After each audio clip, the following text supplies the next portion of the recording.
जय भीम दोस्तों, मैं सुरेश आप सभी का स्वागत करता हूं। दोस्तों, आज मैं आपके बीच में एक सामाजिक कार्यकर्ता, एक युवा को और एक युवा को बीच में लेकर आया हूं, जो अभी मध्य प्रदेश गुना से लौट रहे हैं और अभी वो दिल्ली एयरपोर्ट में हैं। मैं उनसे ये बात करना चाहता हूं कि वो गुना किस मामले में गए थे। जैसा कि आपको तो मालूम ही है कि मध्य प्रदेश में पिछले दिनों आपने एक वीडियो वायरल हुआ था, एक फोटो वायरल, अनुसूचित जाति के किसान को बुरी तरीके से मारा जा रहा था। पुलिस जो बर्बरता कर रही थी उसके बारे में ज्यादा बताने की जरूरत नहीं, आप देख चुके हैं। मैं आपका ज्यादा समय जाया ना करते हुए मैं सीधे धर्मेंद्र जाटव जी, आपका स्वागत है। आप मुझे ये बताइए कि आप मध्य प्रदेश गुना गए थे तो वहाँ की जमीनी हकीकत आपने देखा होगा, लोगों से बात की होगी, उसके बारे में हमें बताइए आखिर मामला क्या था। देखिए, दलित उत्पीड़न तो पूरे देश में ही है, लेकिन जो जहां पर ऐसा लगता है कि जहां पर भाजपा सरकार सत्ता में होती है, तो जो आतताई हैं, दबंग जिन्हें बोलते हैं, जातिवादी मानसिकता के लोग हैं, उनके हौसले थोड़े बुलंद हो जाते हैं। तो वहां पर हमने पाया कि खुद पुलिस प्रशासन ही लोगों से साठ गांठ करके लोगों पर अत्याचार कर रहे हैं। इस वाले मामले में जो पीड़ित दंपत्ति है, ये लोग, इन्होंने कोई कब्जा नहीं किया, बल्कि एक कोई तीसरी पार्टी है उसके बताते कि उसने कब्जा किया हुआ है।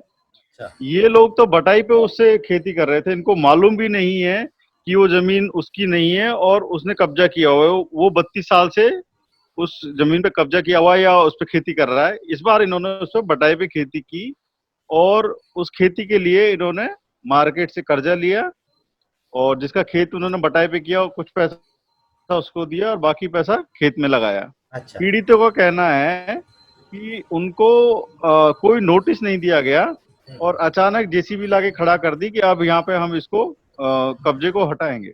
तो खड़ी फसल को जब उन्होंने हटते हुए देखा या बर्बाद होते हुए देखा, तो उन्होंने उसको रजिस्ट किया, हाथ पांव जोड़े जो भी, उसके बाद उन्होंने जहर पी लिया। क्योंकि 4 छोटे छोटे बच्चे हैं, इतना कर्जा ले लिया है, तो अब उसको कैसे रिपे करेगा किसान।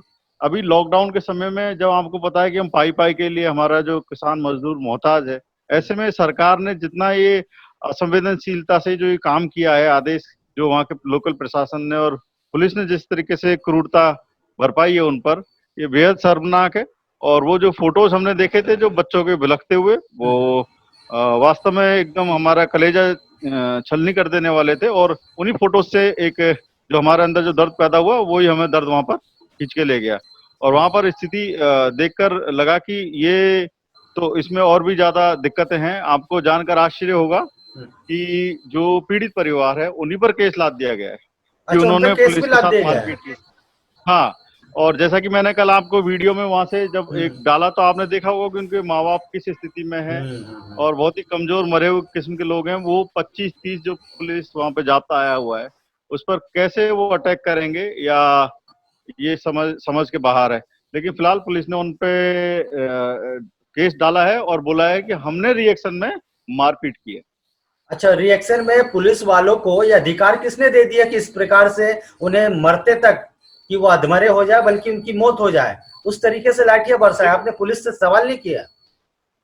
वहां का जो जिला एसपी है, उनसे हमारी काफी देर बात हुई और उनसे यही बोला था कि हमने कि अगर उसने एक्ट भी किया, अगर उन किसान दंपत्ति ने, हालांकि लगता नहीं है किसी भी एंगल से, चाहे आप उनको फिर दोबारा से मिलके आ जाएं, तो अगर उन्होंने एक्ट भी किया तो भी पुलिस को ये पावर नहीं मिलता है कि वो इनको मार पीट सकती है या इस हालत तक पहुंचा दे कि वो मर जाएं। तो इस पर उनके एसपी का कहना था कि बिल्कुल पुलिस कर सकती है ऐसा, पुलिस रेजिस्टेंस में ऐसा कर सकती है, मारपीट भी कर सकती है और लाठीचार्ज भी कर सकती है और गोलीबारी भी कर सकती है। ये उनका जवाब था।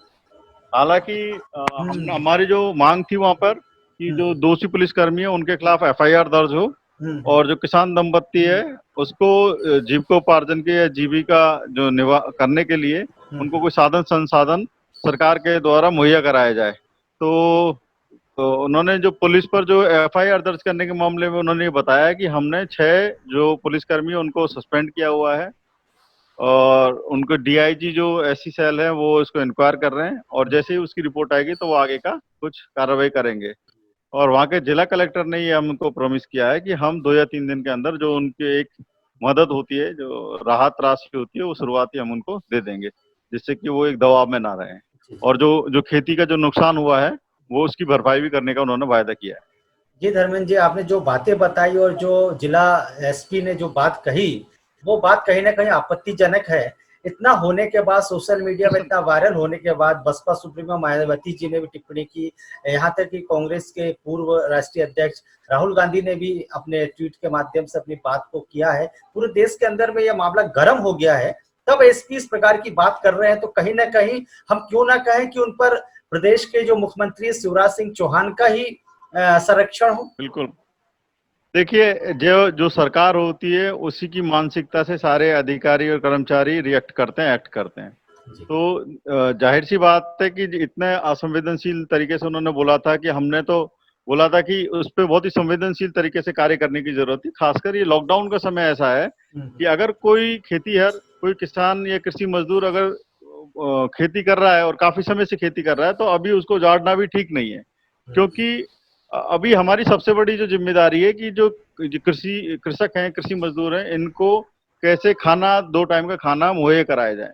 जी। इस पर जिस तरीके से वो बात कर रहे थे, लगातार कानूनी कानूनी कानून का हवाला, तो वो कहीं ना कहीं दिख रहा था कि वो देखिए, कानून तो क्या है, कानून को मूर्त रूप व्यक्ति देते हैं और जी, जी। इसीलिए व्यक्तियों को, कानून तो एक बार बना दिए जाते हैं, उनको लागू करने के लिए व्यक्ति इसलिए स्थापित किए जाते हैं जिससे कि उन कानूनों को वहां के जो स्थिति के हिसाब से लागू किया जाए, कि लकीर की धर्मेंद्र जी। फकीर ना हो। लेकिन जी, जी, बोलिए, लेकिन बोलिए। ऐसा लगा कि एसपी साहब लकीर के फकीर जैसी वाली बात कर रहे हैं।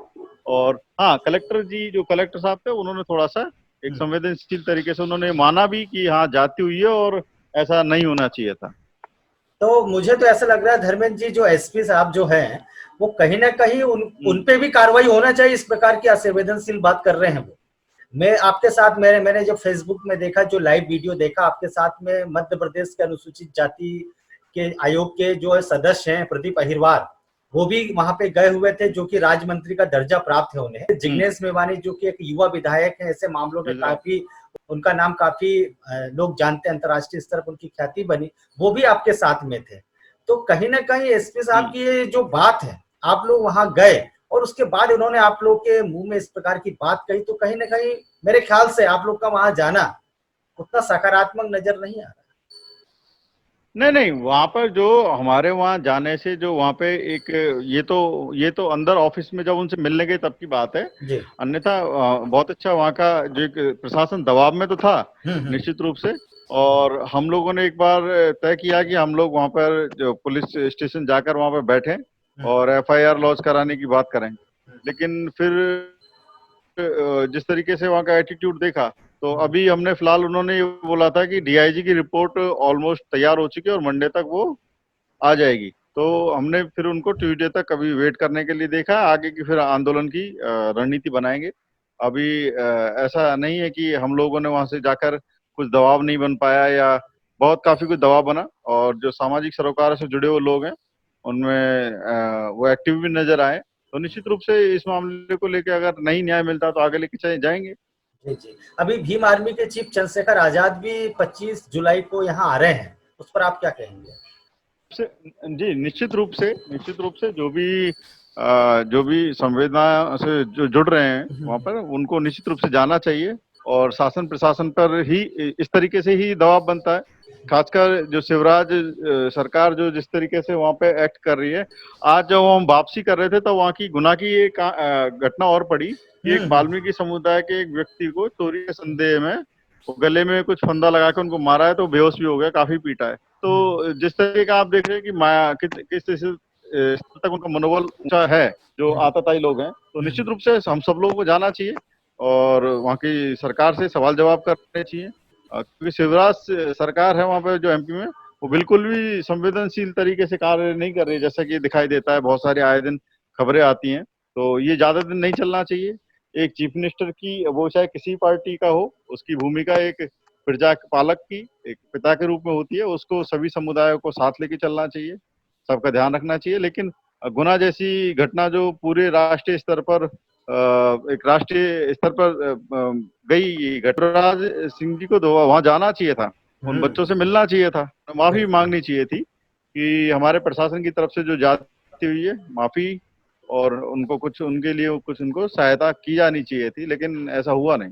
कहना चाहता हूं मैं अपने दर्शकों से, जिस प्रकार से एसपी साहब ने कहा कि हम किसी गोली भी चला सकते प्रोटेक्शन के लिए, कोई अगर ऐसा करता है मार भी सकते, कुछ भी कर सकते, इस प्रकार की जो बातें कही, तो मैं उनसे आज एक सवाल ये करना चाह रहा इस चैनल के माध्यम से कि जो तथाकथित भू माफिया होते हैं और मध्य प्रदेश में अवैध उत्खनन चल रहे हैं, दिन रात आप देख रहे हैं यहाँ पर रेती के और जो रेत होती है उसके माफिया सक्रिय हैं, तो बिल्कुल जो रेत का बिल्कुल एक धंधा चला रहे हैं, उन पर क्या कभी इन्होंने गोली चलाई है? कभी आपने देखा है कि ऐसी कोई खबर आई कि पुलिस वाले ने किसी भू माफिया पे? जी जी। देखिए देखिए पुलिस का डंडा भी कमजोर पर ही चलता है, जैसे कि आप जानते भी हैं। और कमजोर समाज, खासकर SC ST जो गरीब समाज है, ये आसानी से पुलिस इनको धकिया देती है, इनके साथ मारपीट पतार हो जाती है। इवन इनका कस्टडी में मौत के मामले भी देखोगे सबसे ज्यादा इन्हीं के हैं।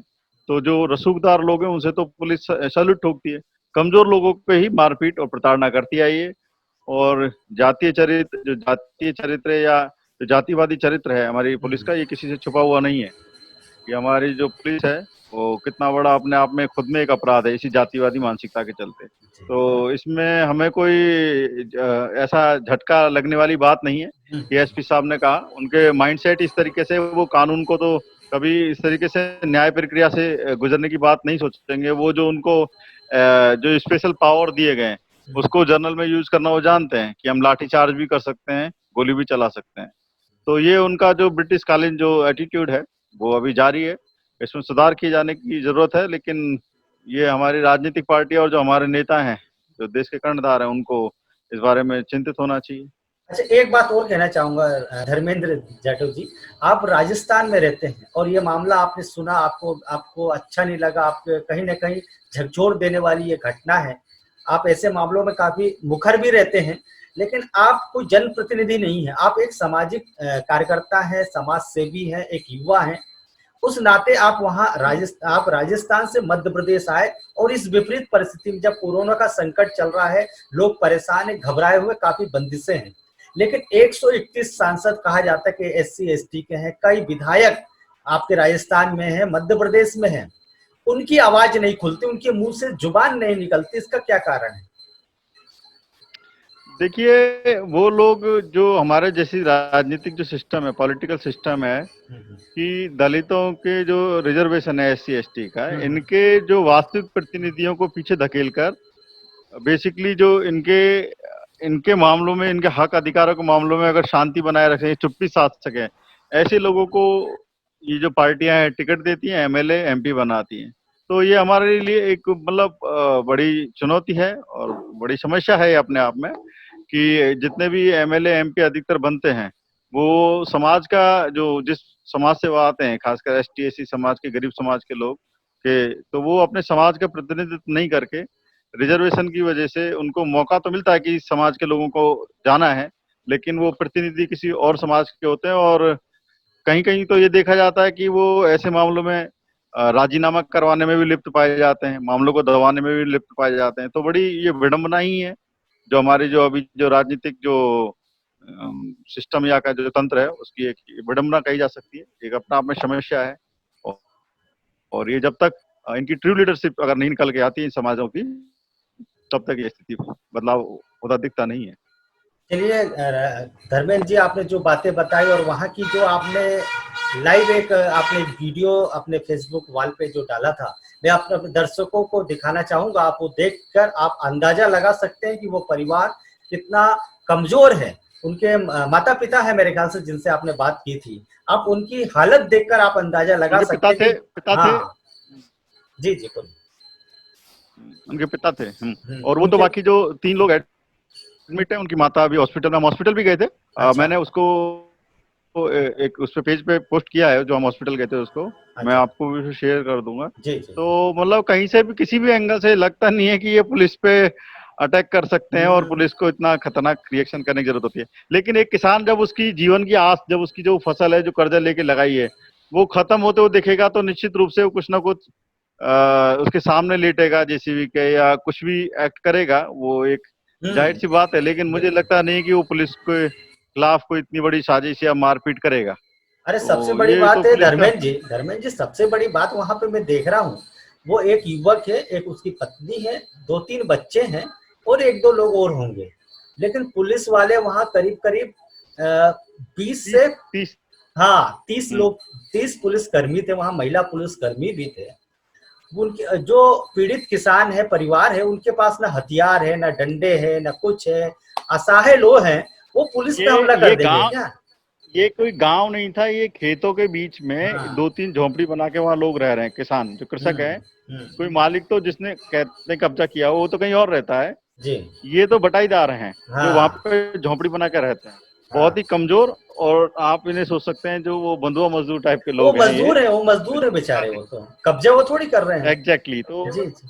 हाँ, बटाईदार हैं। उनको उनको उनको उनको मालूम भी नहीं कि वो जमीन किसी जो बंद जिसके साथ वो कर रहे हैं बटाई, जिसका खेत, वो खेत पे उसका मालिकाना हक नहीं है। जो हालांकि वो पार्टी भी दलित कम्युनिटी। धर्मेंद्र जी, जो जो एसपी साहब ने जो बात की ना, उससे मेरे को काफी पीड़ा हो रही और आपत्ति हो रही बार बार, कि हम गोली भी चला सकते हैं, हम हाँ, डंडे भी मार सकते हैं। अरे डंडे आप मार सकते हो नहीं वो एक्स्ट्रा, ना। देखिए एक्स्ट्रा ऑर्डिनरी सिचुएशंस ऐसी आती हैं कि उसमें वो बात जायज है। हाँ लेकिन एक्स्ट्रा ऑर्डिनरी सिचुएशंस को जनरल सिचुएशंस में लागू करने का जो उनका विवेकाधिकार, जो शक्तियां मिली हुई है ब्रिटिश काल से, वो जारी है। यही हाँ कारण है कि वो बोल देते हैं कि हम लाठी भी चला सकते हैं, गोली भी चला सकते हैं, क्योंकि जो जो स्पेशल सिचुएशंस में वो बिल्कुल जरूरत पड़ सकती है और ऐसी अथॉरिटी होनी चाहिए उनको। लेकिन ये वैसी सिचुएशन नहीं थी कि वहां हाँ। पे एक लाठी चार्ज किया जाए, उनको मारा जाए, इतने कमजोर लोगों के साथ जो उन्होंने जो, और इस तरीके से उनको